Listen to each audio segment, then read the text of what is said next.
હાલ ગુજરાતમાં અને દેશમાં એસઆઈઆરની કામગીરી ચાલુ છે અને આ એસઆઈઆરની કામગીરીમાં બીએલઓ તરીકે શિક્ષકોની નિમણૂક કરવામાં આવી છે અને એટલું બધી સરકાર અને ચૂંટણી પંચ દ્વારા આ શિક્ષકોને પ્રેશરાઇઝ કરવામાં આવે છે કે હાલ અત્યારે સમાચાર મળી રહ્યા છે કે ગુજરાતના ગીર સોમનાથ જિલ્લાના કોડીનારના અરવિંદભાઈ વાઢેર દ્વારા સુસાઇડ કરવામાં આવ્યું છે. માત્ર ને માત્ર સુસાઇડ એ આ એસઆઈઆરની જે પ્રેશરાઇઝવાળી કામગીરી છે તેને લઈને કરવામાં આવ્યું છે.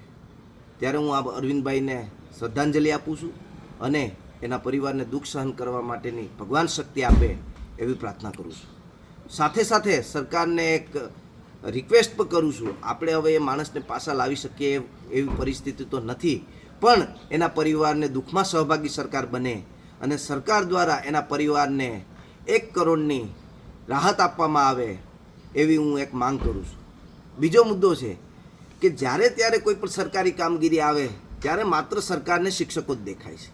આજે ગુજરાતની શાળાઓમાં વિદ્યાર્થીઓ એમને રખડે છે, વિદ્યાર્થીઓને ભણાવવામાં નથી આવતા, અધરતાલ સ્કૂલો છે, કેમ કે શિક્ષકો અત્યારે બીએલઓની કામગીરી કરી રહ્યા છે. સત્ર હમણાં પૂરું થઈ જશે તો વિદ્યાર્થીઓને ભાવિ જોખમમાં મૂકવાનું કારણ શું? અને માત્ર ને માત્ર કોઈ પણ કામગીરી હોય સરકારને શિક્ષકો જ દેખાય છે. ઘણા કેડરના કર્મચારીઓ છે. હું તો એવું કહીશ કે આ રોડ ઉપર જે બેફામ ટ્રાફિકના જે પોલીસ છે એ ઉઘરાણા કરે છે તો એમને લગાડો ને આમાં કામ ઉપર. વિદ્યાર્થીઓનું ભાવિ જોખમમાં મૂકીને કેમ તમે શિક્ષકોને આમાં કામ ઉપર લગાડ્યા છે? ત્યારે હું સરકારને વિનંતી કરું છું કે જે આ એસઆઈની કામગીરી છે એમાં શિક્ષકોને એ રાહત આપવામાં આવે, એની ઉપર મેન્ટલી પ્રેશરાઇઝ કરવામાં ન આવે, જેથી કરીને આવા કોઈ અરવિંદભાઈ જેવા બીજા કોઈ લોકો એ સુસાઇડ ના કરે. કોઈએ પોતાની માતાએ પોતાની વાઈફે એના હસબન્ડને ન ગુમાવવો પડે એ માટે સરકારે પણ આમાં ધ્યાન આપવું જોઈએ.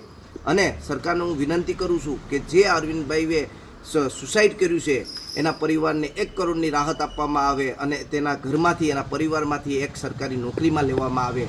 અને બીજી એક ખાસ કરીને રિક્વેસ્ટ કરું છું કે ગુજરાતના વિદ્યાર્થીઓ સાથે ભવિષ્યના છેડા કરવાનું બંધ કરો અને આ શિક્ષકોને બીએલઓની કામગીરીમાંથી તમે રાહત આપો એવી એક માંગ કરી છે.